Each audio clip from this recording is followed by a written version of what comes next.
I found myself watching popular YouTube atheist Hemant Mehta's video, and there was a period in his video where I was actually finding myself agreeing with many of the things he was actually saying. So we'll basically cover that in today's video, as is our custom. We are basically walking through and reacting, reviewing popular YouTube atheist Hemant Mehta's Everything Wrong with Genesis. So in today's video, we're going to be looking at Genesis chapter 12 in light of what Hemant Mehta actually has to say. For those of you who are new or haven't watched any of my videos before, my name is Israel. We help you avoid deception while mastering your Bible at the same time. So let's basically jump straight into the first clip. We've got 6 clips to cover in regards to Hemant Mehta and in regards to his video on Genesis 12. So let's basically take it away and see what he has to say.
So let's deal with what he said first and foremost, right? Like the thing that basically stood out to me first and foremost, this was what he said here was nothing that I basically agreed with per se, but something that stood out to me that very powerfully in regards to what he was talking about. He was talking about Abraham specifically. He asked a very interesting question, which many people may ask who don't read the Bible or don't believe in God. Like he asks, why did Abraham get chosen?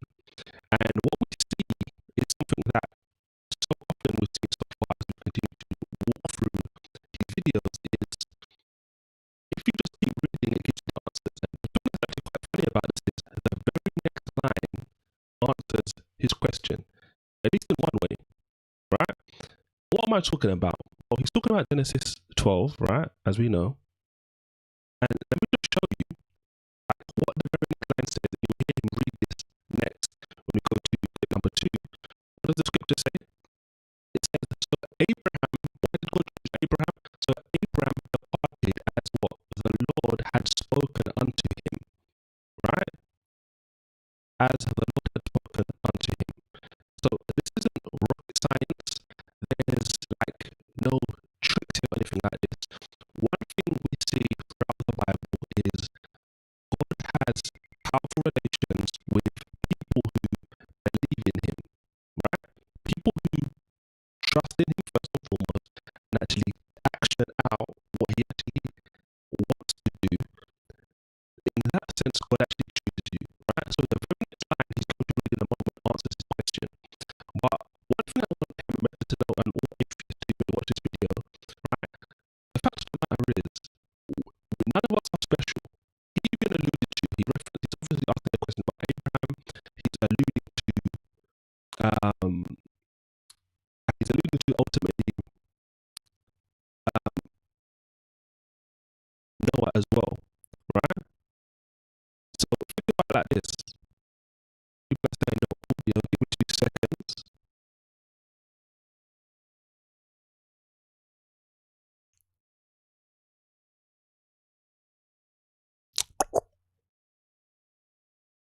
All right, let me know if you can hear me, ladies and gentlemen. Let me know if you can hear me. The audio should be fine. Let me just check on this side as well. You should be able to hear me properly. Let's check on this side as well. You should be able to hear me properly. Let's check on this side as well. You should be able to hear me properly.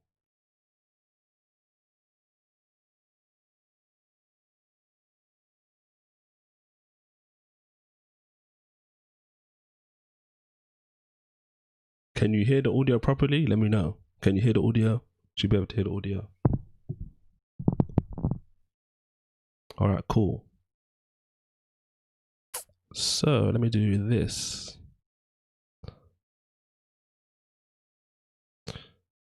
All right, so let me just basically start his clip again, just so everyone who couldn't hear me properly can actually hear me and can hear me now. Let's start it again, right? We'll start from clip number 1. We've got 6 clips to get through. Ultimately, let's start with clip number 1, and let's ultimately see where at one point in the video I'm ultimately agreeing with him heavily. But before we get to that point in his video, let's see clip number 1 out of 6 and see what he has to say.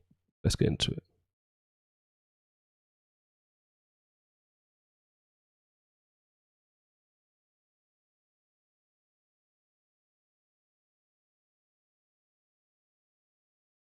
Genesis 12. Abram is going to become a huge liar and the sort of guy who will trade access to his wife's body for some donkeys and camels. The Lord had said to Abram, "Go from your country, your people, and your father's household to the land I will show you. I will make you into a great nation, and I will bless you. I will make your name great, and you will be a blessing. I will bless those who bless you, and whoever curses you, I will curse, and all peoples on earth will be blessed through you." All hail Abram, or Abraham, I guess, and all hail his nation. I've never heard people say either one of those things, so I guess people are missing out on a lot of blessings. Why is this guy the one God is celebrating? What did he do that deserves such praise? We're never told. I think God just does it randomly, because Noah was an angry, naked, drunk guy, and he got to repopulate the world. Seriously though, has anyone ever been cursed for cursing Abram? By the way, in 2012, Christian pseudo-historian David Barton said this verse about how God will make Abram into a great nation was literally the only reason the US needed to support Israel. I can say it's in Genesis 12:3. Genesis 12:3 told Abraham, I'm going to make a nation out of you, and the way that other nations treat that nation is the way I'm going to treat other nations. Now, that's a great public policy reason for doing something with Israel. That's how he wanted our foreign policy to operate, by finding justification in the Bible. So All right, let me know again in the chat section, ladies and gentlemen, if you can actually hear his audio. Let me know if you can hear his audio. You should be able to hear his audio, but I'm not 100% sure. If you can, let me know. Can you hear the video from the audio from his video? Let me know.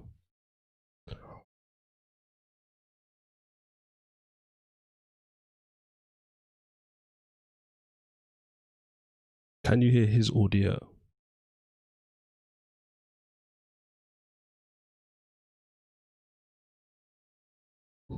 Right, let me know. Can you hear Hemant Mehta's audio from his video?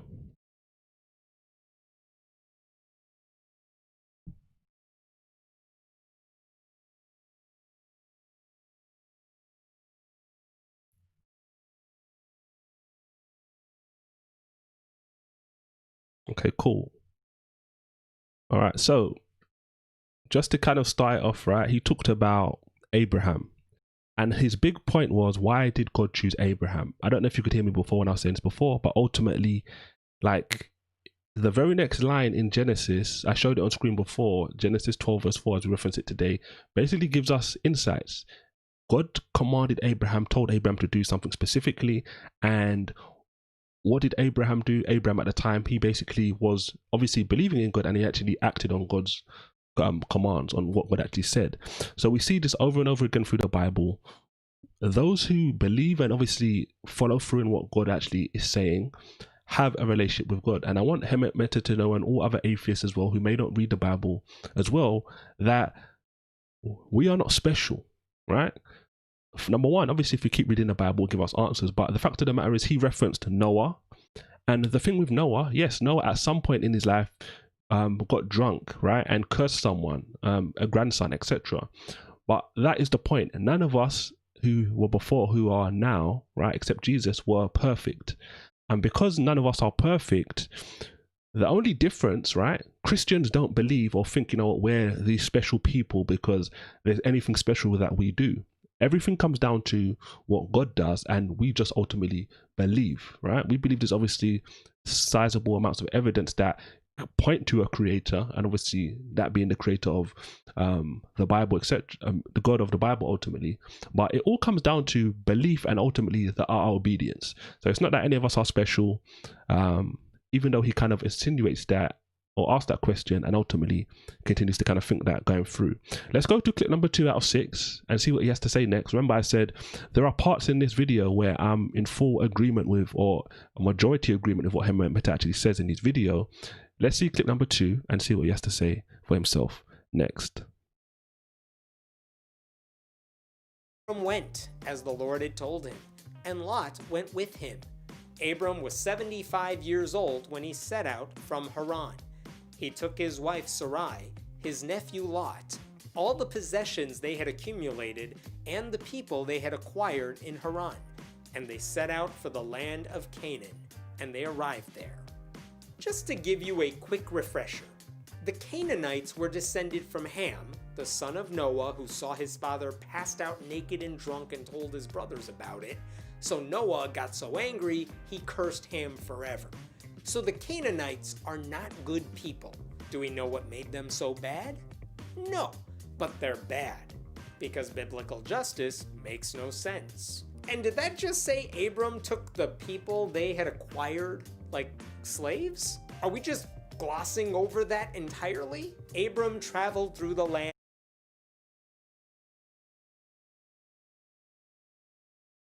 All right, so a couple of points there so far in regards to what he just said in regards to his second clip.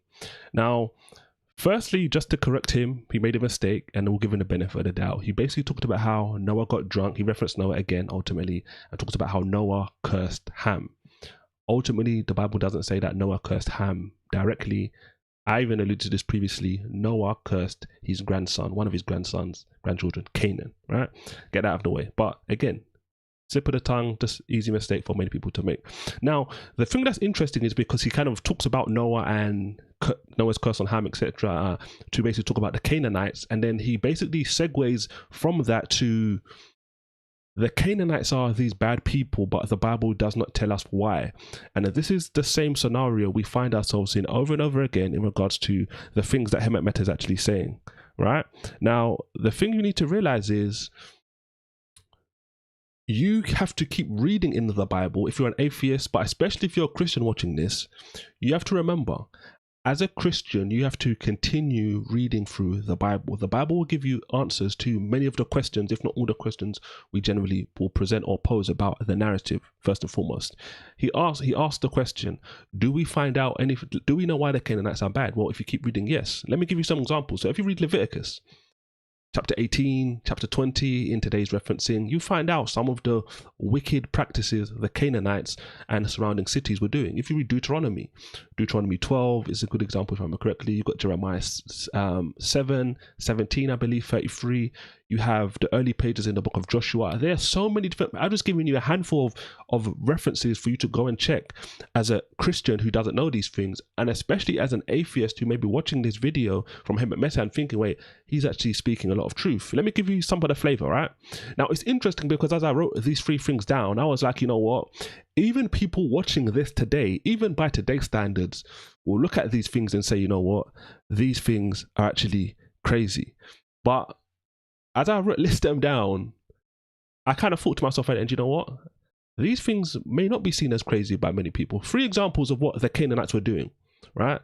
For Hemant Mehta and anyone else who was wondering. Number 1, they were offering their babies alive as for idol worship. So they would take freshborn babies and offer them in the fire to the false god that they actually believe in. That's number one. They had relationships with animals. Yes, sexual relationships with animals were some of the practices they were doing. And he's going to mention this in the next video anyway, so I might as well just bring it up now. They were also as well, right, getting and taking part in sodomite practices. Now, it's interesting because, like I said, that when I was writing these down, first and foremost, I was like, you know what? At least the first two, people would probably agree and say, you know what? Yeah, that's vile. But when I thought about it, I was like, you know what? There are some people that may turn around and say, well, offering your freshborn baby alive as idol worship is gross. But we have something very similar to that. Maybe not exactly the same, but the end goal is basically the same, right? 50 million of those happen every single year. I'll leave it at that. I mentioned having relationships with animals. This is something else that may not be as common as it was then, but there are people that will actually make the case that that should be an acceptable practice. Now, obviously, sodomy is a big topic today and has been for 10 to 20 years. But at least I would think, you know what, 2 out of 3 people would agree with. But today's day and age, you never know, right? But those are just some of the things they were doing. Now, the last thing he kind of talked about is he kind of just threw it away. Like ultimately at the end, he was talking about, was Abraham into slave ownership, etc. Now, first things first, when you think about these kind of contexts, people love to use words today which have a connotation, have an association, and make you think about certain things. But the point I will make is the proof is in his hands to prove that that was the kind of slavery. The slavery many of us today will understand was actually the case that was actually going on in regards to Abraham. Secondly, another thing you need to consider about this is if Abraham is moving around, Abraham is obviously acquiring wealth as time goes on. As he moves around, he's obviously building up more wealth. It's almost like if I give you this example, this is the example that came to my mind, right? Think about a relocating business, a business that is really successful in one country or one city, and they now move cross country. Let's say you went from the east coast of America or the west coast of America to the east coast of America, right? When you relocate your business, who are you going with? Many of your employees are going to relocate with you. So if Abraham has people, right? And many of the times in the Old Testament, when you're reading about, even the New Testament as well, when you're reading about slaves or servants, it was what we'd reference today as like hired help in many of those cases. So it would be like a business owner moving their business and relocating with the staff. We don't see any problem in that scenario. Why, if this is the same scenario here, potentially, why would that not be an issue ultimately, right? Let's go into clip number 3 out of 6 and see what he has to say next, because I think like it's going to get quite interesting. I'll just put it like that. So let's get into it. Let's see what he has to say. And as far as the site of the great tree of Moreh at Sichem. At that time, the Canaanites were in the land. The Lord appeared to Abram and said, "To your offspring I will give this land." So he built an altar there to the Lord, who had appeared to him. From there, he went on toward the hills east of Bethel and pitched his tent, with Bethel on the west and Ai on the east. There he built an altar to the Lord and called on the name of the Lord. Then Abram set out and continued toward the Negev. So if I have this right, if your ancestors saw their daddy naked and drunk, you are gonna be rewarded. And also, his offspring gets the land? We already know Abram's wife can't conceive because she's barren. So that is quite the loophole for God. I would also love to know how the Lord appeared to Abram. Did he show up in person? Was it a voice from the sky? The vagueness is really annoying here. Now there was a famine in the land and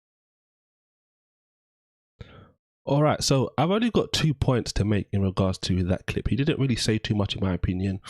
He poses the scenario of how, if God has promised Abraham the land of Canaan, ultimately the promised land as we reference it today, to Abraham and his offspring, we've already read in the previous text, and we covered this in the previous video, how his wife Sarai, who ultimately we reference her today mostly as Sarah, is barren.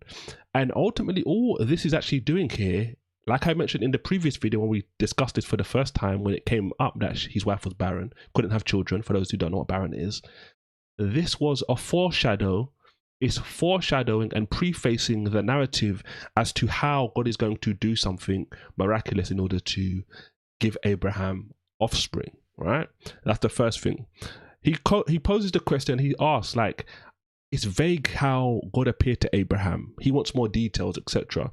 And up until this point, the different ways God has actually appeared to his people, right, that believe in him, he's made fun of, he's ridiculed, right? So why would he want to know now how God's actually appearing to Abraham? If it was in a dream, if it was in a vision, if he physically appeared to him in one way, shape or form at this particular time. As you read through the Bible, you'll see all of these different examples. And again, if you don't continue reading, then you are going to find yourself having questions that you feel like are not actually answered. Let's go on to clip number 4 out of 6 and see what he has to say for himself next, right? And this is where it starts to get interesting, and we're going to start to see, if not in this clip or in the 5th clip, we're going to start to see me agree with him quite regularly. So look out for that as well. Let's keep going. Is really annoying here. Now there was a famine in the land, and Abram went down to Egypt to live there for a while because the famine was severe. As he was about to enter Egypt, he said to his wife Sarai, "I know what a beautiful woman you are. When the Egyptians see you, they will say, 'This is his wife.' Then they will kill me, but will let you live. Say you are my sister, so that I will be treated well for your sake, and my life will be spared because of you." What the Maury Povich hell just happened? First of all, it's his land. If there's a famine, then what is happening to everyone else who lives there? Why does Abram get to go on a little vacation while his country starves? What sort of weird Trumpian dictator is he?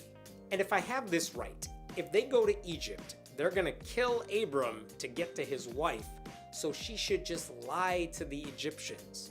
Here's a thought. Don't go to Egypt. There are other places to go. This seems very risky.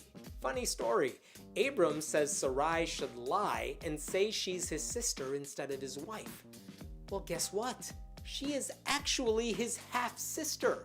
So that lie is kind of a half-truth.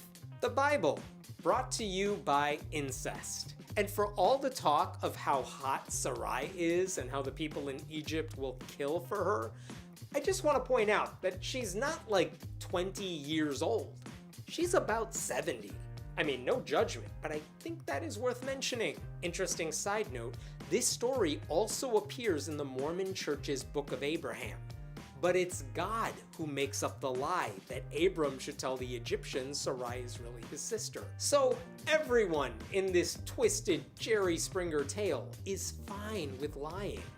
When Abram came to Egypt, Cool. So he made a couple points, and just before, I didn't write anything about this down, but ultimately we've talked about incest and his claim about incest, going back to Adam and Eve. So I won't touch on that. If you want, go back in the description box after this session if you want, and basically watch some of the previous sessions where we talk about his whole point about incest and the whole science behind that, all right? First and foremost. Now, what's actually quite interesting about what he says here, he's basically talking about Canaan being a land that Abram at the time, his name hasn't been changed to Abraham yet, is a land that Abraham actually owns, right? And he basically says, because there's a famine in Canaan, Abraham basically just leaves and goes off to somewhere better and leaves his land ultimately destitute. And he's ultimately like just trying to describe it. It seems like he's trying to present it as if Abraham is some dictator who's basically running or ruling Canaan. And it's not the truth, right? Just because God has ultimately what we may reference today as like a prophecy, or God is telling Abraham some of the future things that will happen for him and his descendants, that doesn't mean at this particular point, physically in real time, at this point, that Abraham actually owns or is actually like physically that is at this point or is ruling Canaan, right? He wasn't. He was not a dictator. he was there as a sojourner, as someone that was just staying there. He didn't have like this authority to be telling the Canaanites what to do. The Bible actually, in fact, says a couple of times the Canaanites were in the land, indicating that there were people there that were living there, that were inhabiting the land, and it wasn't just some barren land that Abraham had like to himself. That's the first thing.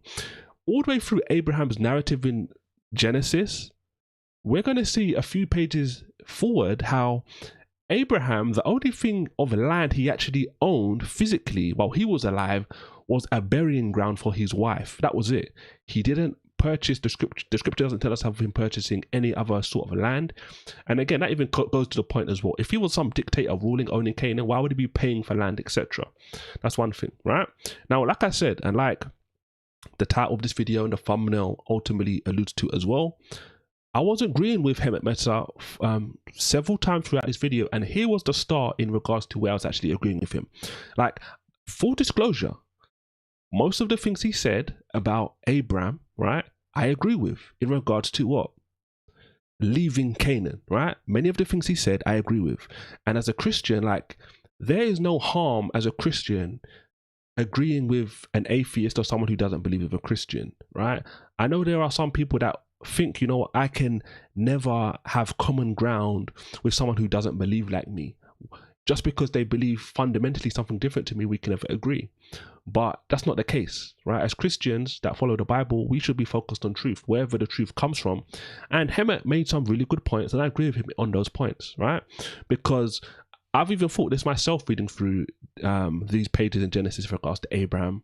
Like, God obviously, as we just read, promised the promised land, as we reference it, to Abraham. Now, there was a famine and he chose to basically go down to Egypt.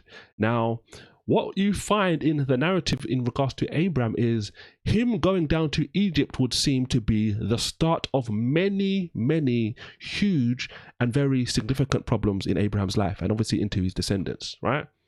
The biggest problem may be a 1.2 billion plus problem we have right now, right, stemming back to lies and just misinformation in regards to Abraham's lineage. But whether or not it's true or not, we have big ramifications even still to this day, and like I referenced, a 1.2 plus billion problem today because of Abraham most likely going down to Egypt at this particular time. So I agree with him, right? Now, the interesting thing he talks about, he basically came on to talk about, look, Sarah's this woman who's very attractive, but you have to bear in mind she's about 70s, probably about 65, thereabouts. But notice, for those of you who have been following along with us, and again, in your own time, if you want, go back and watch those sessions, right? He's been constantly railing on the Bible and people for being old, right? Old. And as the ages have been actually going down, right? Now what's he saying? He's now flipped the script and said, look, after complaining about how people are so old, now he's saying, look, she's not even that young. She's 70, etc.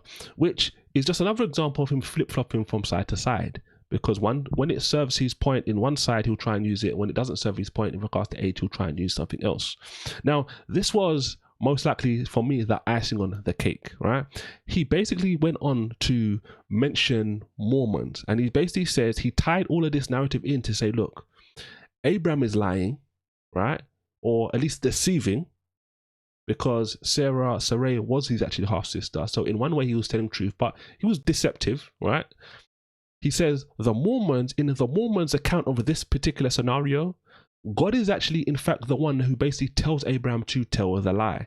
Now, I don't have much to say about that except for, right? I'll leave it at that. I'll not come for Mormons in today's live session since that's not the point of today's topic. However, all I will say is I don't know if Hemant Mehta knows this, but one thing I did think about when I saw this, and I was thinking about this earlier on, was many atheists watching Hemant Mehta's video will not know that due to Mormons denying fundamental biblical beliefs, mainstream Christianity, the majority of Christianity as a whole, reject Mormonism as a viable, valid denomination within the Christian umbrella, right?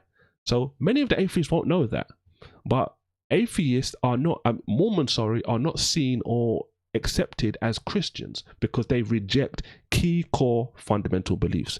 But it's interesting that he used the Mormons and what the Mormons believe in order to try and make God out to be a liar, when there's many references in the Bible where it talks about God not being a liar, right? You have Numbers talks about this, First Samuel talks about this, Titus, I believe, in the New Testament talks about this. That's at least 3 examples. God is a God of truth all the way throughout the Bible, ultimately, and is not in the business of lying.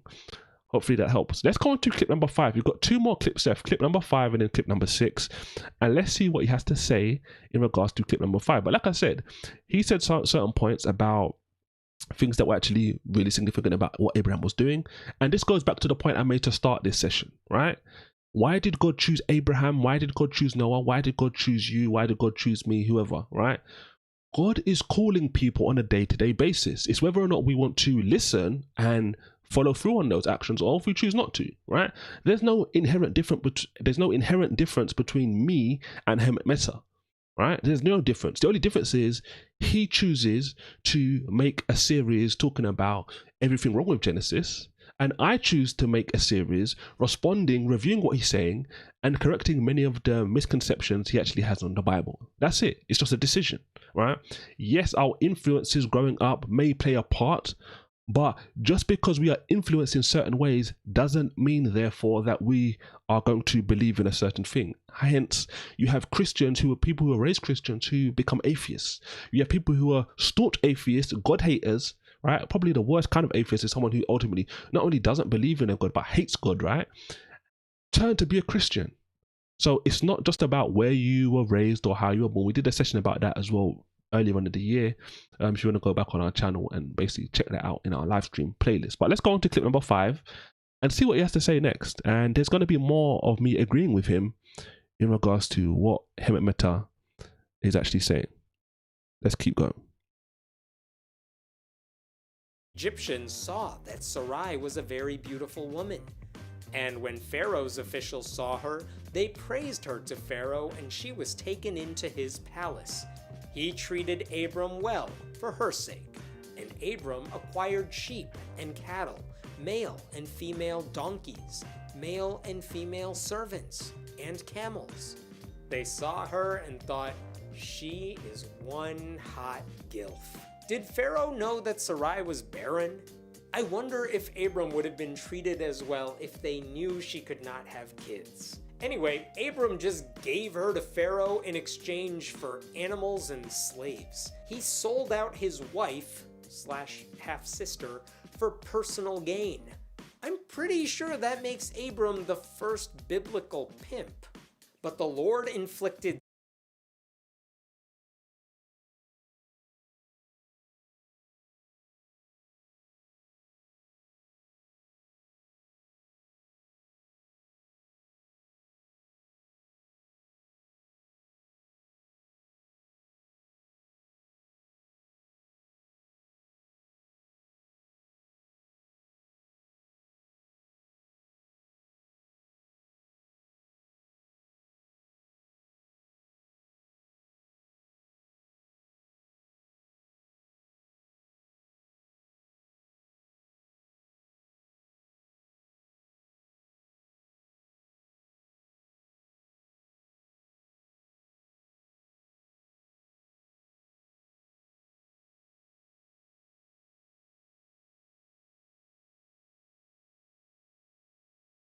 So what I'll say is, right, sorry, those of you who couldn't hear me, Abraham was getting blessed not because he sold Sarai ultimately as like some sort of transaction or some sort of like deal, right? No.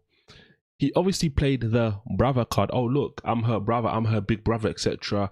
And just like many people would do is, Pharaoh now took it upon himself to try and reward her family to obviously make them happy. It wasn't like, you know what, here, take her and basically pay me for her. No, right? That's very customary, even still today in many ways, right? Where you basically offer gifts to family, etc. and stuff like that, that you're actually entering into a marriage union with. Now, I said this before in the last clip in response to what he was actually saying before, ultimately. And the point is, right, the blessing from Egypt, as I said before, was not really in many ways an ultimate blessing, right? And has turned out in many ways, because of this mistake he actually made, as a big issue even still today, based on many of the stuff that's going on in the Middle East, right? And like I said previously, I'll recount it again. Like, in regards to what Abraham did, I'm in full agreement, and most Christians would be, right? It does seem to be, in some ways, not like explicit the way he's referencing it, but in some ways he did pimp out his wife, right? And it was wrong, right? And at best, notice this, it was deceptive. At best, it was deceptive, because some people say, look, he was straight lying. And there was truth to what he was saying, right? It was his half sister, but he was being clearly deceptive out of fear. Now, one thing I will say before many people jump the gun, and I thought about this myself, is, and I find myself over as years go on thinking more about this stuff, right? Abraham, in some ways, pimped out his wife, right? But the problem is, many men today pimp their wives out in many different ways. Now, I'm not going to say I've done what Abraham's did, but there's times in the past, and many husbands who are going to be honest will agree, where they may have petitioned their wife to do something which may be a benefit for the family or for the marriage, etc., or at least perceived to be a benefit, right? So the fact of the matter is, when we think about these kind of things, we have to remember that, like, it's easy to look at someone else's faults and be like, oh, XYZ, why did so and so do this? You'll never do this, etc. But if you examine a bit deeper on many levels, you may find that you may have done the exact same thing in principle, even though you may have not done the exact same action that Abraham did, right? Many a time, a man will be fearful and will get his wife to do something, and vice versa ultimately. So hopefully that helps. Let's basically go to his final clip number 6, and he says a couple of interesting things right here, right? And let's see what he has to say. Serious diseases on Pharaoh and his household because of Abram's wife Sarai. So Pharaoh summoned Abram. "What have you done to me?" he said. "Why didn't you tell me she was your wife? Why did you say she is my sister so that I took her to be my wife? Now then, here is your wife. Take her and go." Then Pharaoh gave orders about Abram to his men, and they sent him on his way with his wife and everything he had. So God punished Pharaoh for getting it on with a married woman, even though he was tricked into it by Abram, who decided he wasn't gonna protect her because he was willing to trade her body for some animals. All hail Abram. Blessed be his name. I don't get what Pharaoh did to deserve the diseases. He was the victim. He was trying to do the honorable thing, relatively speaking, and got punished for it. Christian justice makes no sense. And is it weird that Pharaoh was punished by the Christian God? I thought the ancient Egyptians had their own deities. It's like a weird religious crossover in the Bible cinematic universe. I actually think it's pretty decent of Pharaoh, who's now been screwed over by Abram and God, to say to Abram, "Just go, take everything we gave you and leave." Really? No beheading or anything? Forget God. How do I worship this Pharaoh guy? The good guy is actually evil, and the enemy is the one I'm feeling sympathy for. Maybe this whole chapter is just a test. If you accept it, you've just punched your ticket to hell. So, what do we see here, which is actually quite interesting, right? He raised a couple of points here to basically wrap up. And the first thing I'll say, first and foremost, which I think is actually quite interesting what he's saying, is he brings up the Egyptians, right? And he's basically like, he kind of paints a picture, right? He kind of paints a picture as if the Egyptians worship someone else. So like, how like does God get into it? And it's actually interesting because when you think about that, it's like, it gives us valuable insights, in my opinion. How? First things first. So first thing that we see throughout the Bible mostly, right, is we see pharaohs who are generally disobedient. And he basically, like, what do we know about the pharaoh at this point? We know that Abraham's traveling to Egypt and he says, look, say that you're my sister because they will ultimately kill me and take you as a wife, right? Now, Abraham wrongly, right, deceives the Pharaoh, and Sarah ultimately goes along with Abraham's wishes. Now, he says, why is Pharaoh being punished? But what you need to realize is, who says that the Pharaoh was a good guy? Just because he potentially may not be at fault at this particular action, that does not mean that God could not judge him and plague him for something he did previously, right? And that in no way justifies what Abraham actually did. Secondly, what's actually interesting, and this is what I thought about, which I actually thought was quite interesting and potentially plausible, right? We are hearing about this Pharaoh, and he's worshipping false gods. That's what Hemant brings up, right? Now, think about this.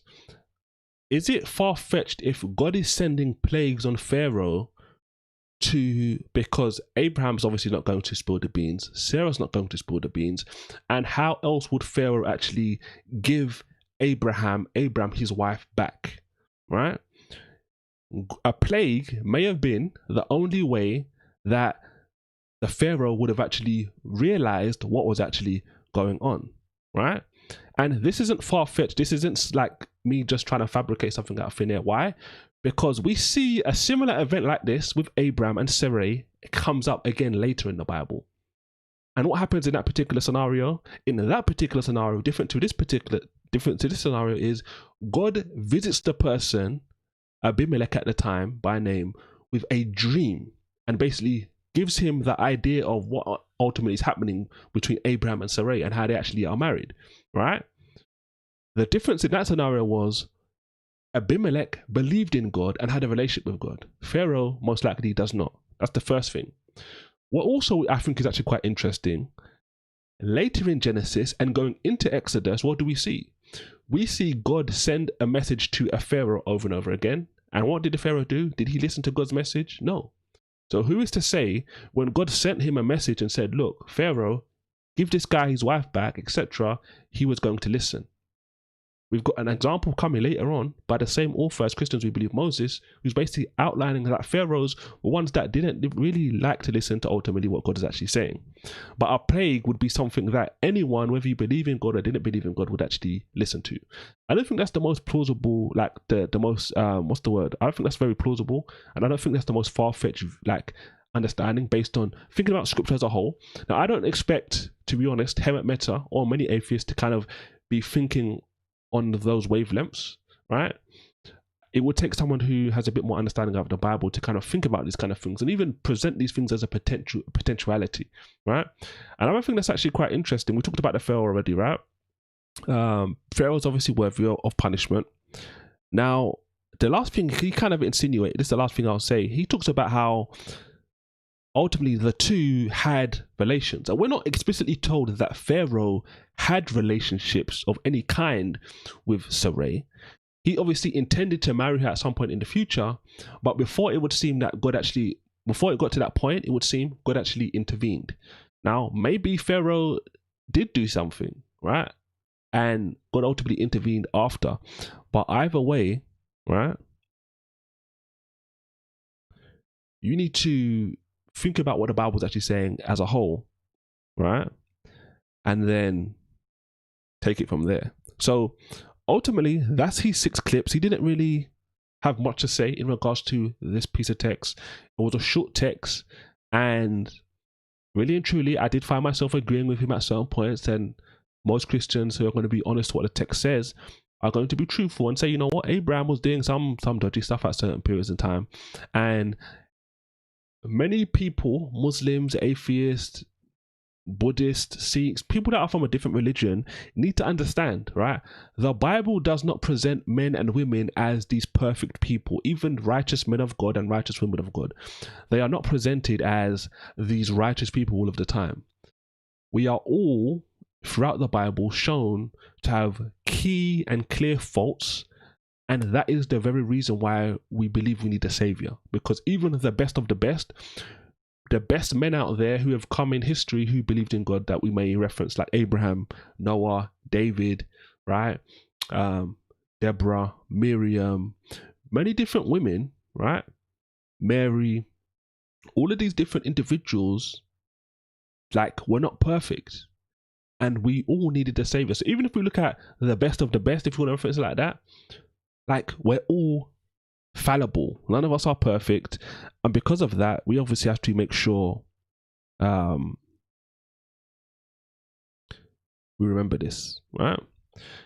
Because May says something really interesting. He says, quoting Hemant Mehta, "The bad guy is rewarded and the good guy is deemed evil. The world's agenda to misrepresent God in a nutshell." And ultimately it's true, right? Think about it like this. Like, it's true. It says it in Isaiah. I was watching something before this live stream, and the person was talking about at the start, was talking about how it's funny enough, he was actually talking about Islam, and he was basically saying the problem he sees is when you start calling good things bad and bad things good, you fall into a problem. And ultimately, what Ikazmir said right there in quotation of Hemant Mehta sums up this particular scenario. He views this stuff, and many atheists view these things and say, look, why did God do this? Why did God do that? Why did God go and do that? God is the bad guy. This bad guy in this scenario is good. When it's clear from the text, in my opinion, if Abraham didn't say this, I'm not justifying Abraham in any way, right? I believe, like, he raised a good point, right?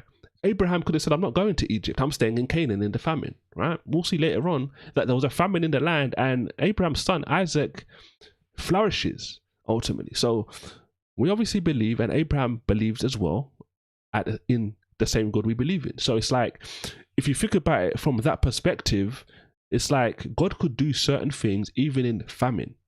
So he obviously went down there, but who is to say Pharaoh wouldn't have tried to kill him, right? And only because he got plagued is why he probably didn't try and do something in the future anyway, after he realized what was actually going on.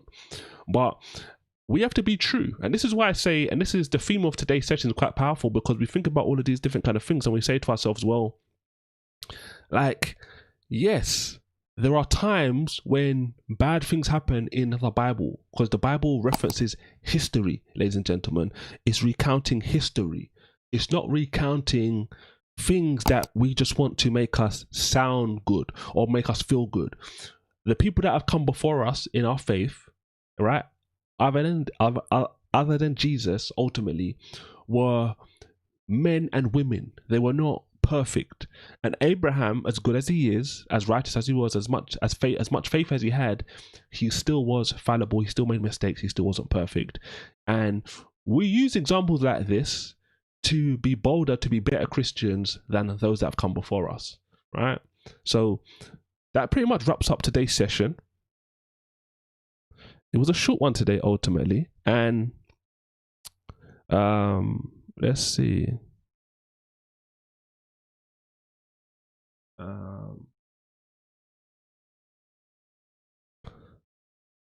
Yeah, I'll wrap it up there pretty much, and I'll thank everyone for ultimately tuning in, and see you next time on the next live stream or on the next video. Thanks and take care, and I'll see you sometime soon. Don't forget to hit the thumbs up button and share this with your friends.